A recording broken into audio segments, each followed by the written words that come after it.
Bonjour et bienvenue dans ce nouveau numéro de Diagonale, l'émission des regards croisés de la transformation digitale. Au sommaire, au programme aujourd'hui, on va parler de l'impact de la transformation digitale sur les ressources humaines avec beaucoup de questions à la clé. Quels sont les nouveaux métiers qui sont plébiscités? Quelles sont les compétences qui sont en train de monter et celles qui sont en train de descendre? Comment attirer les meilleurs talents? Comment les garder? Et puis, comment ne pas oublier tous ceux qui sont aujourd'hui donc déjà présents dans l'entreprise. Pour le savoir, j'ai invité deux experts en ressources humaines. D'abord, Bénédicte Ledelay, bonjour. Bonjour. Merci d'être parmi nous. Vous êtes la secrétaire générale de l'ANDRH, c'est l'Association nationale des DRH, c'est la plus importante en la matière dans notre pays. Vous êtes aussi membre du Conseil d'orientation de l'emploi. Vous avez d'ailleurs publié en 2017 un rapport, et on est au cœur de notre sujet, sur l'automatisation, la digitalisation et l'emploi. Voilà. Et puis, je suis face à vous, j'ai invité Claude Monnier. Bonjour. Bonjour. Bonjour Claude, vous êtes le DRH, le directeur des ressources humaines du numéro 2 de la musique en France, Sony Music. Dans une autre vie, vous étiez le DRH toujours sur un très gros site d'emploi en ligne américain. Et puis encore un peu plus tôt, vous étiez dans le luxe.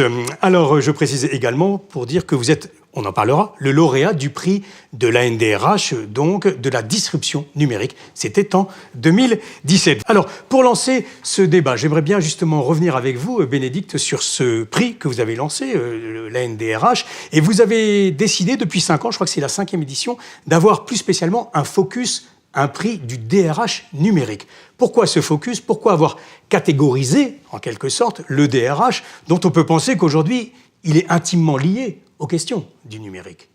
Alors oui, on est absolument convaincu qu'il est intimement lié aux questions du numérique, mais il y a 5 ans, il fallait aussi envoyer un signal fort, de dire voilà, les DRH sont partie prenante dans la transformation numérique.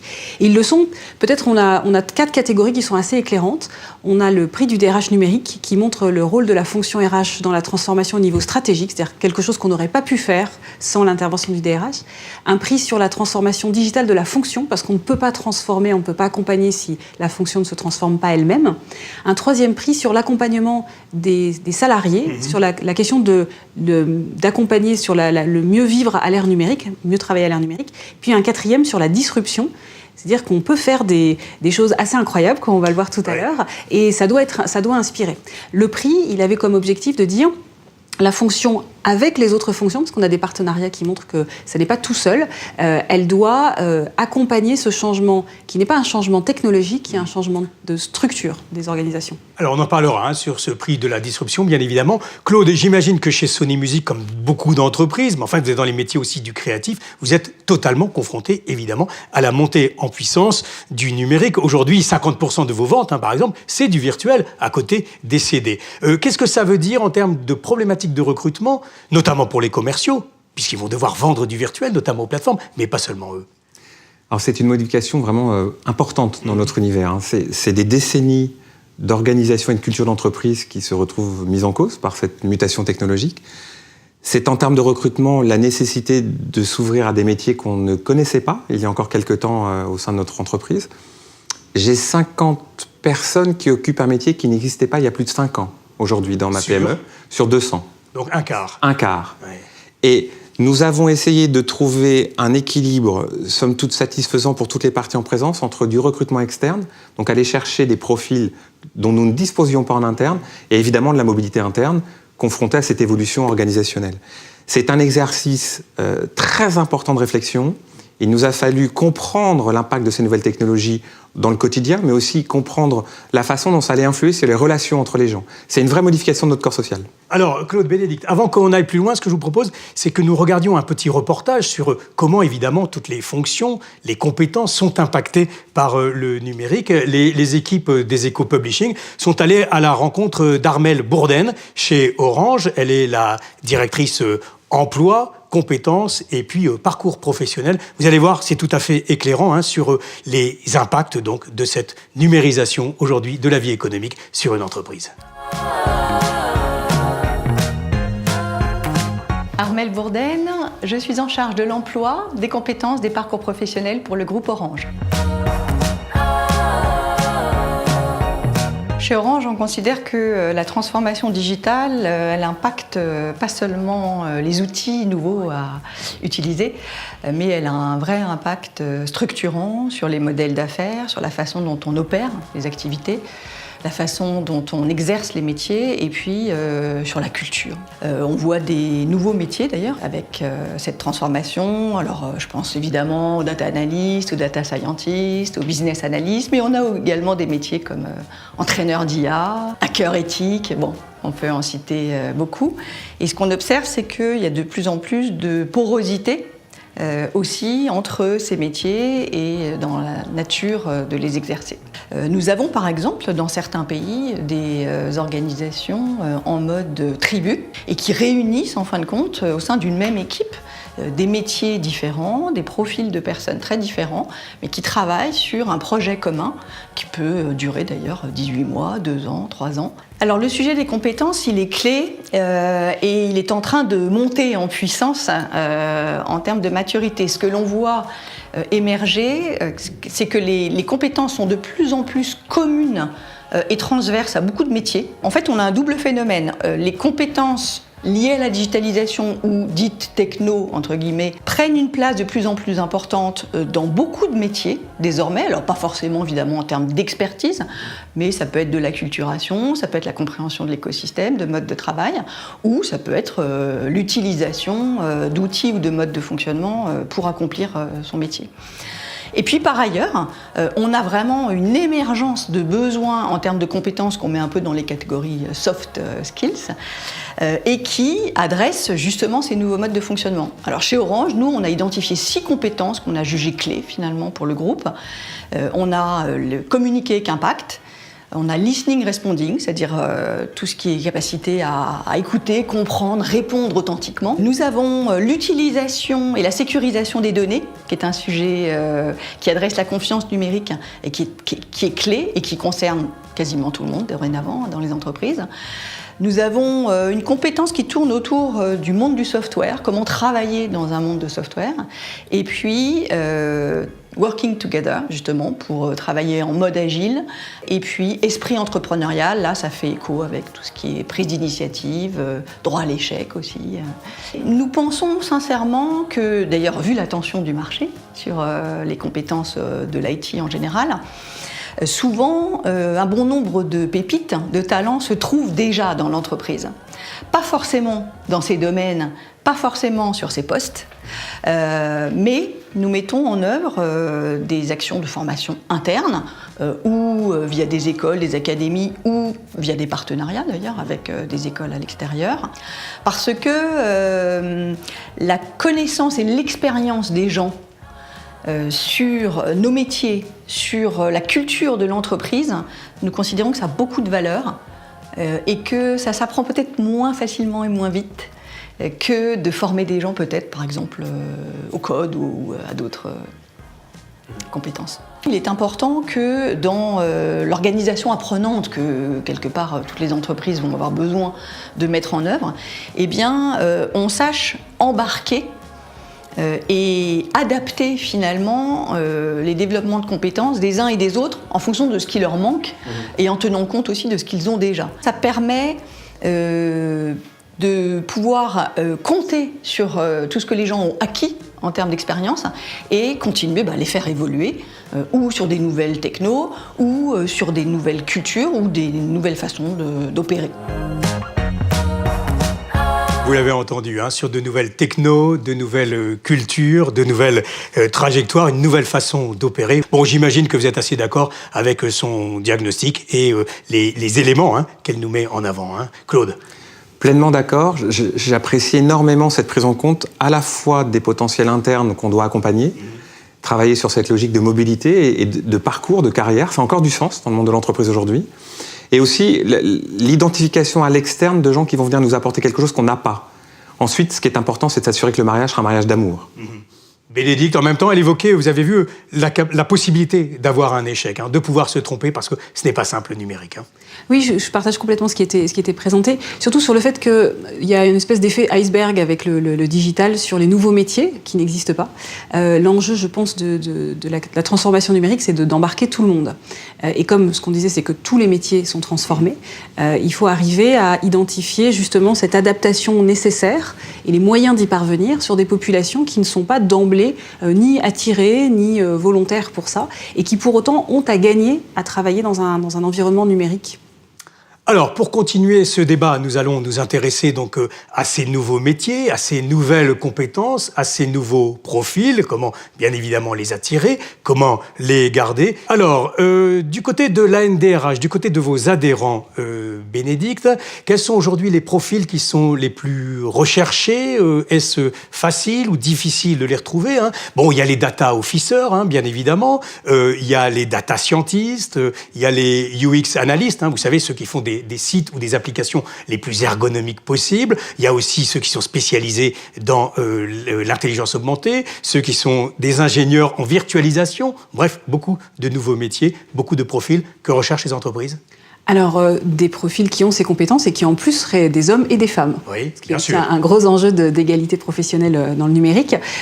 Alors effectivement, ces compétences, et on revient en fait sur des problématiques de comment je construis une compétence. Oui. Est-ce que ces compétences sont immédiatement disponibles sur le marché? Est-ce qu'on a suffisamment d'ingénieurs formés exactement à ça? Donc ça oblige les entreprises à se poser la question de la production des compétences et donc de se rapprocher des établissements d'enseignement pour essayer d'obtenir exactement les compétences requises sur ces métiers dits rares, mais surtout à s'interroger sur sa capacité à faire monter en compétences en interne des collaborateurs qui ont des profils et des parcours extrêmement différents et qui vont pouvoir mobiliser une compétence qu'ils mobilisaient déjà ou qu'ils ont acquis par ailleurs, ou parce qu'ils en ont l'envie, et un des moteurs souvent aussi c'est l'envie, est-ce que j'ai envie d'essayer quelque chose d'autre, pour essayer d'acquérir ces nouvelles compétences qui ne sont pas forcément techniques ou qui ne sont pas forcément technologiques, mais qui peuvent être par exemple une excellence dans la relation client parce que le digital redonne encore plus de valeur à l'interaction avec les personnes. Alors, de ce que vous savez de vos adhérents, des remontées que vous avez, y a-t-il aujourd'hui pénurie de ces métiers? Faut-il les surpayer ou est-ce que les choses sont en train de s'égaliser naturellement par l'offre et la demande? Alors, il y a des pénuries, mais qui sont liées à la fois au fait que ce soit des nouvelles compétences, que les besoins ne sont pas forcément géographiquement là où les compétences fleurissent, on va dire. Donc il y a ce sujet, qu'il y a des domaines qui en ont besoin et qui ne sont pas forcément visibles sur le marché. La question de la marque employeur, c'est-à-dire je suis une entreprise qui est très connue pour ses produits dans un domaine, mais je peux aussi avoir besoin en back-office de compétences pour lesquelles les jeunes diplômés ne vont pas avoir le premier réflexe. Donc il faut travailler sur sa marque employeur. Et puis la question du salaire, bien sûr, elle est importante, mais je pense qu'on est aussi sur des générations qui veulent d'abord du sens. Et donc, si je suis sur un nouveau métier, je vais être encore plus exigeant sur mon organisation à dire je vais travailler comment, dans quel contexte, avec qui et pour faire quoi. Et donc, ça oblige à se poser la question, j'allais dire, c'est provocateur, mais si ça n'était qu'une question de salaire, ce serait presque simple. Parce que ces nouveaux talents, alors je ne sais pas si Claude me démentira, ils attendent encore plus, parce que s'ils sont très sensibles à ces questions-là, c'est qu'ils ont les chakras ouverts, et donc ils sont attirés par tout un tas de choses qui ne sont pas seulement la réponse. Et bien ça étant encore une fois vos aptitudes à la profession de ressources humaines. Claude, chez vous, vous avez aussi besoin de tous ces profils, parce que la petite particularité, c'est que vous êtes dans un métier de création artistique. Est-ce que vous avez besoin d'intelligence artificielle, par exemple, en la matière? Est-ce que vous avez besoin d'ingénieurs en virtualisation? Est-ce que vous avez besoin de data scientists dans tous ces métiers? Ces métiers-là, oui. Ceux que vous venez de citer, nous en avons besoin parce qu'ils sont à l'interface entre l'univers de nos artistes et l'univers des consommateurs de musique. Oui. On est vraiment sur la mise en relation d'un artiste et de son public. Donc ça, c'est indispensable. Nous en cherchons régulièrement, venant de l'extérieur, qui vont nous apporter une vision moderne des choses, et nous essayons de former des gens qui étaient déjà chez nous, avec une étape préalable indispensable, c'est désapprendre. Pour embrasser ce nouveau monde des nouvelles technologies, il faut savoir désapprendre ce qu'on a fait auparavant, à la fois en termes de savoir et de savoir-faire. Il y a un énorme enjeu sur cette problématique des nouveaux métiers, Bénédicte l'a souligné, c'est la dimension du savoir-être. On cherche plutôt à constituer une entreprise où nous serons tous uniques ensemble, plutôt que tous pareils. Il ne s'agit en aucun cas cette fois de cloner, comme on a eu parfois l'habitude de le faire, à d'autres époques, et sur d'autres métiers. Mais en vous écoutant, je réfléchissais. Vous avez besoin de data scientists aujourd'hui pour connaître les nouvelles tendances, pour mieux savoir exactement qui sont vos acheteurs, pour mieux connaître les attentes de la grande distribution, par exemple, hein, ou des chaînes qui vont vendre vos produits, les attentes aussi des plateformes de streaming. Et ça, le data scientist vous sert. Énormément. Ouais. Il y a 2 ans, il n'y avait personne qui travaillait la data chez nous. Aujourd'hui, j'ai une équipe de 9 personnes qui travaillent dédiées sur ces métiers-là. Ils nous servent à 2 choses. Un niveau macroéconomique, où on va analyser des tendances culturelles et sociétales majeures qui vont influer sur les industries culturelles et créatives. Ça, c'est un premier niveau d'analyse data. Le deuxième niveau d'analyse, il est micro. C'est comprendre comment un fan, dans son univers de consommation à lui, il va plutôt écouter telle chanson de tel artiste à tel moment ou telle chanson de tel artiste à tel moment. On est déjà dans le marketing prédictif, individuel, sociétal. S'il n'y a pas ces métiers de data, personne ne sait le faire chez nous. L'importance, le facteur clé de succès, c'est qu'une fois qu'ils ont fait ces analyses-là, ces nouveaux métiers, ils puissent la partager et raconter une histoire autour à nos artistes, à nos collaborateurs plus traditionnels, et puis évidemment, une chose extrêmement importante dans notre univers, c'est aux médias. C'est raconter une histoire aux médias. Absolument. C'est le niveau micro. Oui. Sans cette expertise data, l'industrie musicale ferait comme elle faisait il y a 50 ans. On sort un album, on le passe sur toutes les radios de France et de Navarre, une jolie émission à 20h à la télé et c'est fini. Cette dimension, cet aspect quand même de la destruction des emplois, alors il y en a qui parlent de destruction créative, hein, vous le disiez Bénédicte dans votre rapport hein, sur l'automatisation et la digitalisation des emplois et donc les conséquences pour les emplois, certains estiment que c'est un métier sur 2 qui va disparaître. Je ne sais pas si vous avez vu ce rapport de l'Institut Sapiens, hein, 5 métiers vont disparaître probablement, les caissiers, les employés de banque et d'assurance, notamment les secrétaires, les comptables, etc. Qu'est-ce que vous voudriez répondre à ça, à ces métiers qui peuvent être inquiets et qui vont devoir se redéployer? Alors le rapport du COE, c'est pas le rapport du COE montrait qu'il fallait vraiment peut-être moins se poser la question de la destruction d'un métier que de se poser la question de l'évolution de tous les métiers. C'est-à-dire que tous les métiers évoluent, mais l'effet de la transformation digitale, c'est une accélération et peut-être une généralisation. Sur des métiers qui, pour certains, n'avaient pas eu de transition rapide depuis assez longtemps. Et les métiers auxquels vous faites référence le sont. Mais la bonne nouvelle, c'est qu'il y a aussi des changements profonds qui peuvent renouveler des métiers. Par exemple, lors de la dernière édition du prix du DRH numérique, nous avons récompensé Paris Habitat, qui, d'une certaine façon, aide ces gardiens d'immeubles à être des gardiens augmentés, avec une solution qui leur permet de prendre en compte la réalité de leur métier, qui est d'être en déplacement, d'avoir des attentes clients dans l'immédiat, d'avoir des tâches multiples à gérer. Et en fait, oui, ces métiers vont être complètement transformés si on considère qu'on les compare à ce qu'ils étaient il y a 10 ans ou ce qu'ils étaient il y a 20 ans. Mais concrètement, il n'y a pas beaucoup de métiers qui n'ont pas beaucoup changé, qui n'utilisent pas de mail, il y en a encore évidemment beaucoup, mais donc la question, elle est plutôt qu'est-ce qui change dans un métier et comment anticiper ceux qui vont beaucoup changer. Le vrai sujet, il est plutôt sur le fait que quand une techno permet de rendre plus rapidement accessible et plus efficacement utilisable une data, il peut y avoir un effet de polarisation de l'emploi, c'est-à-dire qu'on peut avoir besoin de plus d'emplois moins qualifiés, voire de plus d'emplois plus qualifiés. Je ne dirais pas que c'est schumpeterien et qu'on détruit, on recrée et que c'est simple comme ça, mais le sujet, il est d'arriver à s'assurer que le niveau d'emploi que l'on a est plutôt un niveau d'emploi qualifié, et pour ça, éventuellement, changer beaucoup la façon de travailler. Mais vous aviez la même chose dans l'industrie. C'est-à-dire quand vous aviez des collaborateurs qui travaillaient sur un morceau de chaîne, maintenant vous avez des gens qui sont plus qualifiés, qui disent « mais moi j'aimerais bien aussi faire de la maintenance ». Non pas que c'est pas possible, mais il faut penser autrement le métier.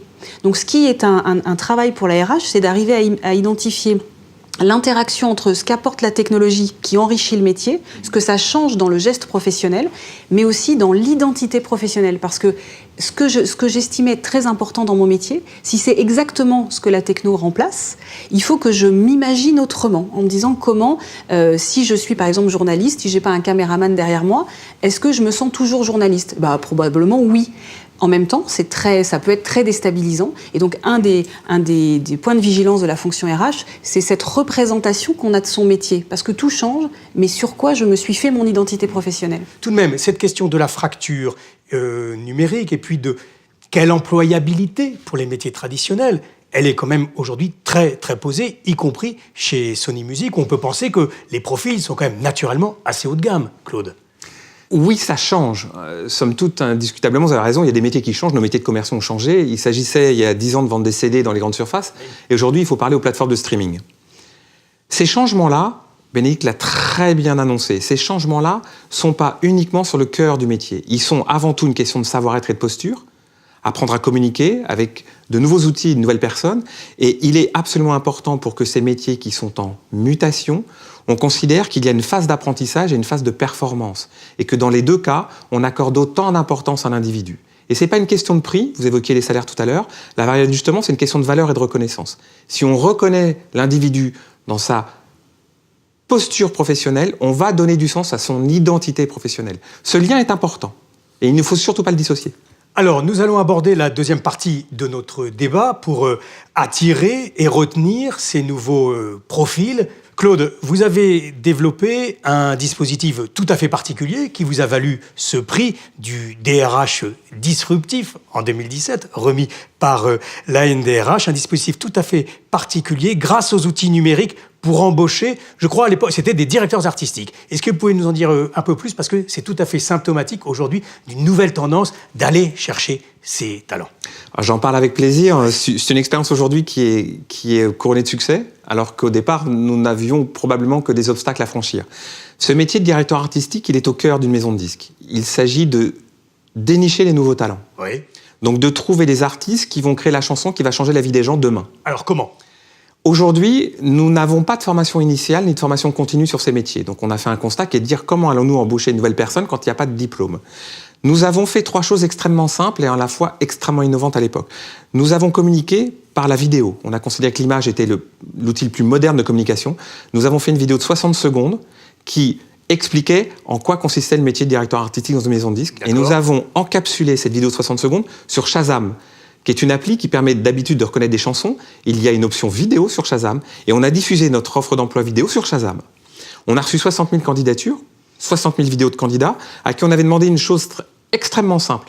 Répondez-nous uniquement par une vidéo de 60 secondes qui exprime votre passion pour la musique. Nous ne voulons rien d'autre. Ni CV, ni nom, ni prénom, ni adresse, ni expérience.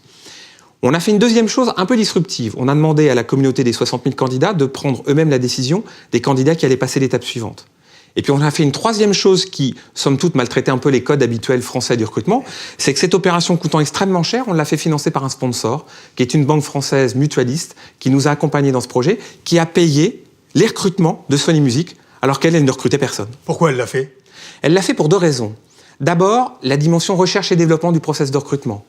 Ça lui a permis d'expérimenter sur un terrain hors sol des choses qu'elle pourrait peut-être impliquer, intégrer dans sa propre culture de banque.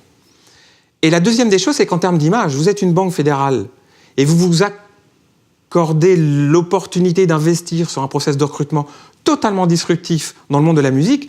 Vous vous doutez bien que dans la tête de vos clients, de vos actionnaires, de vos sponsors, de vos collaborateurs, c'est le monde du futur. Et ça, en termes d'image, les retombées sont formidables pour cette banque. C'est bien mieux qu'un spot de 30 secondes, donc si je vous écoute bien, à 1 heure de grande écoute, sur des chaînes nationales. Bénédicte, est-ce que ça, on peut le dupliquer ? Parce que vous avez entendu la recette, hein, une vidéo, une décision qui est inversée en quelque sorte, c'est la communauté qui se vote, qui se choisit elle-même, et puis éventuellement un sponsoring.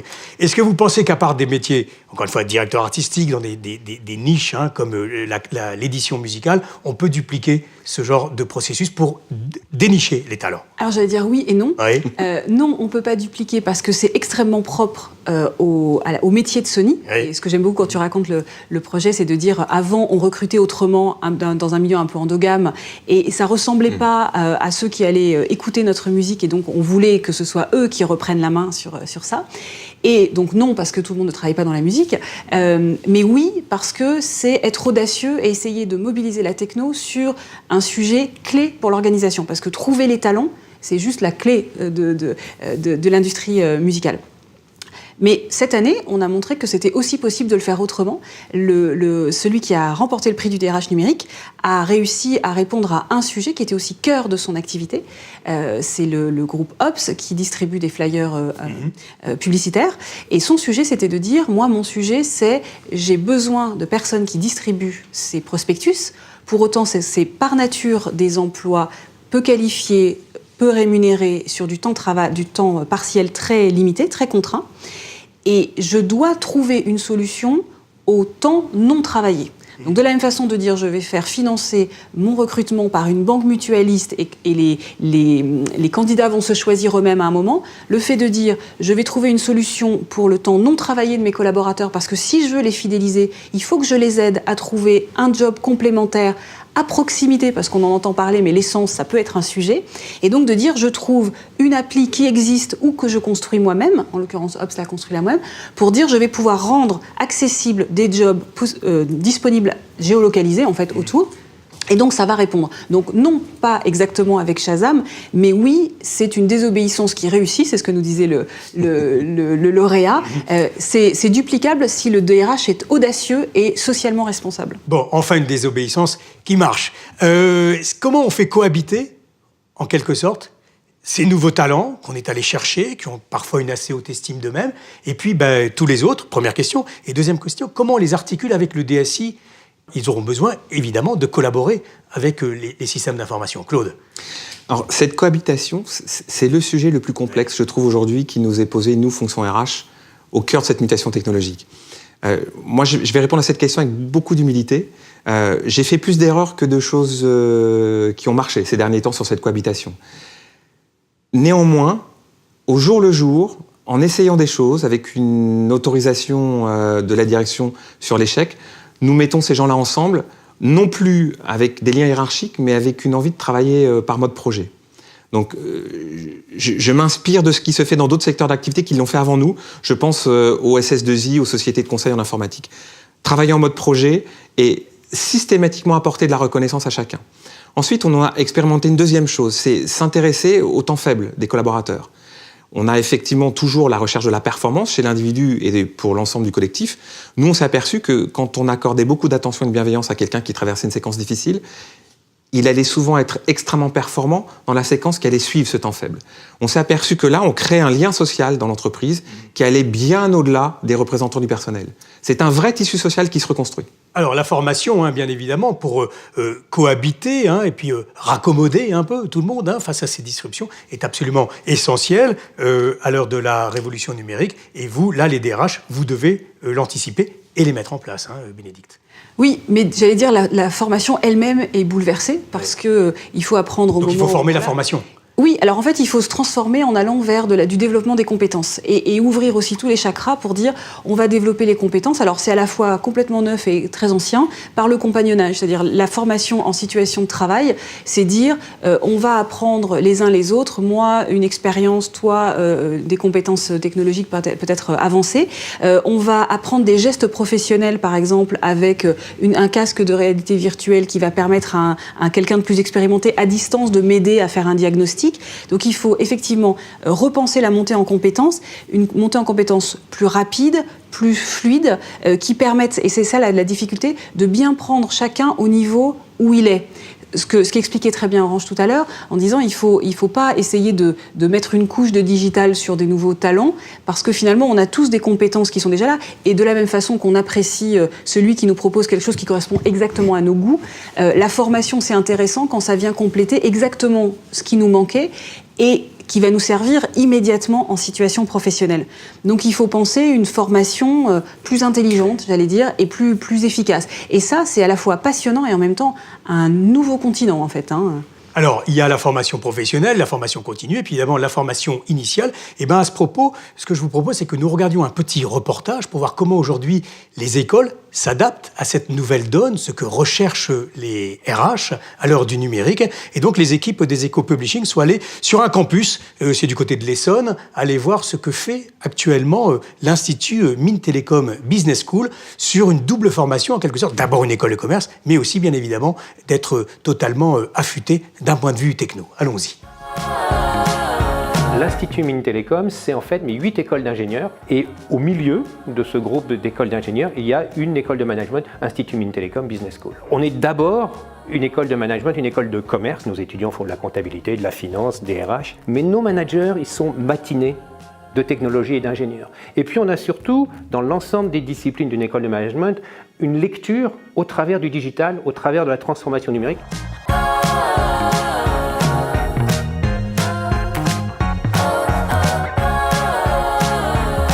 Le numérique, n'est plus un domaine vertical d'acteurs, d'opérateurs, d'intégrateurs informatiques, mais bien une dimension horizontale qui irrigue tous les secteurs économiques et toutes les fonctions de l'entreprise. Et le besoin que l'on voit aujourd'hui pour les entreprises, c'est d'être capable d'intégrer cette dimension de la transformation numérique au sens large, dans l'ensemble des domaines d'activité et dans l'ensemble des fonctions. Donc il reste une demande très forte de consultants en transformation numérique, mais on a aussi besoin de responsables RH, de marketeurs, de gens qui font de la stratégie, de financiers, qui intègrent complètement cette dimension numérique. En fait, il faut qu'on forme des gens qui savent vivre et comprendre les données. Ce n'est pas forcément eux qui vont créer les algorithmes d'optimisation des données. Par contre, quel que soit leur rôle dans les organisations, il faut qu'ils aient parfaitement conscience de ces enjeux de la donnée, de ce qu'ils peuvent faire avec les algorithmes, l'intelligence artificielle avec la robotique et de toutes les implications que peuvent avoir ces technologies-là.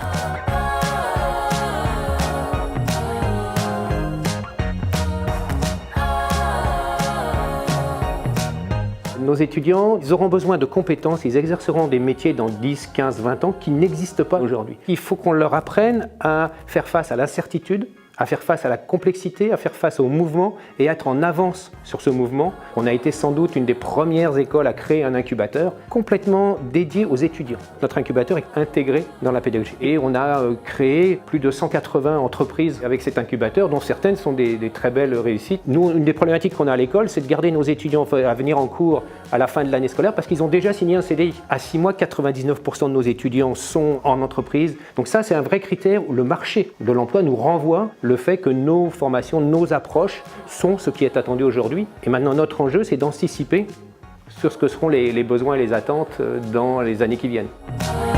Alors, qu'est-ce que vous pensez tous les deux de cette double casquette en formation? Sur le papier, c'est l'idéal. Dans la vraie vie, ça l'est aussi, Claude? Moi, je suis admiratif de cette capacité qu'a une école à mélanger ces deux univers-là. Je voudrais qu'on soit attentif à deux choses. Que ce ne soit pas uniquement réservé à une élite. Il ne faut surtout pas oublier que les mutations technologiques doivent permettre le mieux de tous. Là, et non pas le droit d'école, là. Hein. Absolument. Donc, avec beaucoup de boursiers. Moi, avec beaucoup de boursiers, précise voilà, Bénédicte. C'est vraiment un modèle économique que j'ai eu la chance de recruter des jeunes qui venaient de cette formation. Et j'avais découvert que c'était aussi une école qui avait une vraie dimension sociale. Donc voilà, je ne sais pas si c'est toujours le cas, mais en tout cas, c'était... Bon, il n'empêche ne pas seulement favoriser les fonctions les plus hautes. Hein. C'est important. C'est important d'imaginer qu'effectivement, on va être plutôt intégrateur que sélectif. La deuxième des choses, il faut rester extrêmement vigilant sur cette notion de transmission. La formation est importante, avec un rapport sachant-apprenant, mais je crois, moi aussi, beaucoup, voire davantage à la notion de transmission, avec une réciprocité des positions en interne dans l'entreprise. C'est la notion de don contre don, et quelque chose qui est très important, on l'expérimente aujourd'hui dans notre vie de tous les jours, les circuits courts. Les circuits courts dans l'entreprise sont extrêmement efficaces. Un centre de formation au siège pour aller former des gens sur le terrain, oui, mais encore mieux si tous ces gens-là, entre eux, passent du moment ensemble, l'unité de temps, de lieu d'action. C'est la dramaturgie grecque, c'est notre rôle dans la fonction RH. Dernière partie de notre échange, nous allons nous poser la question de l'impact sur la fonction RH en elle-même. Comment vous, directeur RH, eh bien, vous vous adaptez, vous vous formez vous-même, peut-être, pour donc mieux appréhender cette dimension de la transformation numérique. Claude, est-ce que c'est facile de savoir insuffler cet esprit quand on est au RH, à l'ensemble des collaborateurs? Parce qu'après tout, est-ce que vous arrivez à savoir quelle est la perception qu'ils ont eux-mêmes de cette disruption? Et est-ce que vous arrivez à le leur vendre bien? C'est définitivement un exploit sportif. Oui, même dans la musique. Incontestablement, oui. Alors d'abord, moi j'ai désappris quand j'ai rejoint cet univers-là, et parce qu'on est dans le monde de la culture et parce que les nouvelles technologies étaient très prégnantes, moi j'ai désappris la façon dont je faisais des RH depuis 20 ans, y compris dans les codes vestimentaires. La deuxième des choses, c'est que cette notion de perception est essentielle. Vous faites une analyse extrêmement pertinente de notre situation. C'est qu'il y a l'image qu'on envoie, mais quel est l'impact de cette image sur l'esprit de notre corps social? Moi ça, je ne sais pas répondre. Et j'essaye de faire une grande distinction entre la fonction et l'individu qui l'incarne. Parce que, encore une fois, dans la fonction RH, souvent, c'est la personnalité qui prime, alors que techniquement, notre métier est un métier très complexe et qui se complexifie chaque jour davantage. L'enjeu pour moi aujourd'hui, il est très simple. Dans notre fonction, c'est l'intergénérationnel. Moi, je crois à la valeur de la courbe en cloche pour les DRH. Il va falloir qu'on sache sortir de nos métiers, les 50 ans et plus, et passer la main à une nouvelle génération. Et ce que je suis en train d'expérimenter sous la forme d'un prototype, c'est la notion de shadowing. Je suis en train de trouver quelqu'un d'une toute nouvelle génération qui va travailler avec moi pendant quasiment 3 ans en tuilage permanent, 7-7, 24-24, pour imaginer que moi je vais sortir au bon moment et surtout pas trop tard. C'est souvent le problème des sportifs ou des artistes aussi. Et que cette personne, elle, va être dans un univers qui lui est totalement propre parce qu'elle aura grandi dedans. Bénédicte, c'est un changement radical aujourd'hui pour les DRH. Je ne parle même pas de l'ubérisation de la fonction, mais c'est un changement total en termes d'aptitude, en termes de compétences, en termes de savoir-faire, de savoir passer le message pour l'insuffler à l'ensemble des collaborateurs. Alors oui, et en même temps c'est une grande chance parce que le digital, ça veut dire aussi, pour la fonction RH, avoir des capteurs plus fins. La digitalisation de la fonction, c'est avoir des données qui deviennent intelligentes. C'est voir des angles morts. C'est-à-dire que je peux étudier l'absentéisme en constatant que j'ai des collaborateurs qui ne sont pas là et faire des hypothèses. La data, la techno permet maintenant de dire je vais tester des hypothèses, je vais essayer de comprendre, je vais essayer d'aller plus loin. La fonction RH a un rapport très rigoureux avec la data parce qu'on s'occupe des payes aussi et donc la paye, tout le monde regarde un peu au centime près. Pour autant, les RH doivent apprendre à utiliser la donnée pour, qu'on appelle ça du prédictif, en tout cas pour voir plus loin ce que les marketeurs font. Personne ne pense qu'un plan marketing ou même un budget, je vais fâcher les DAF, est fait pour être exécuté exactement comme ça. Pour autant, c'est une espèce de ligne de force pour dire vers où on peut aller.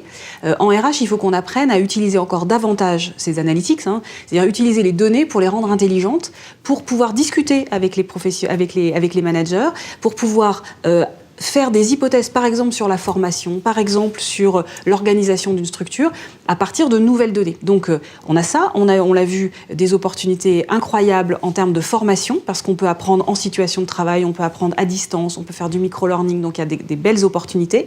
Et puis ce que vous disiez, il faut surtout apprendre à développer la collaboration, parce que, et ça c'est un élément extrêmement important pour la fonction RH, comment je développe la collaboration. J'ai des profils différents, j'ai des maturités digitales différentes, j'ai des attentes différentes, tout change, et pour autant une organisation elle fonctionnera quand chacun saura se passer le ballon, non pas quand on saura dire exactement ce que chacun fait et si son métier change du jour au lendemain, mais si ensemble on comprend plus vite. Alors question un peu abrupte pour conclure, la même question pour tous les deux, les DRH aujourd'hui sont-ils selon vous à la hauteur des enjeux de la numérisation des entreprises et des forces de travail? Bénédicte, on repart avec vous. Comment vous le voyez à la NDRH? Définitivement, oui. C'est ce que le prix du DRH numérique montre. C'est-à-dire que les RH, quand ils s'emparent de la question digitale, font des choses absolument incroyables, quelle que soit la taille de l'organisation, quel que soit le moment de la maturité de leur organisation. L'année dernière, on a montré que dans le secteur des entreprises solidaires, dans le secteur de l'agriculture, on pouvait faire du départ arrêté. C'est-à-dire qu'on n'est pas obligé d'avoir pris le premier train du digital. Justement, les solutions maintenant sont SaaS, elles peuvent être mises, installées dans l'organisation, pas forcément de façon très coûteuse, sans une grosse organisation. Donc on peut commencer tout de suite. Et si on prend tout de suite en compte la question de l'écoute client, la question de la collaboration, la question des nouvelles opportunités, on peut faire des choses incroyables. Bon, Claude, on peut être à la hauteur des RH, surtout donc quand on forme son successeur. Oui, je pense que la fonction RH aujourd'hui, elle a parfaitement conscience des enjeux qui l'attendent et je trouve qu'elle les embrasse de manière très efficace et très professionnelle. Un petit message que j'adresse à mes pairs, l'éthique. Ne pas perdre l'importance de la déontologie de notre métier parce que ces nouvelles technos nous mettent un peu à mal sur ces sujets-là.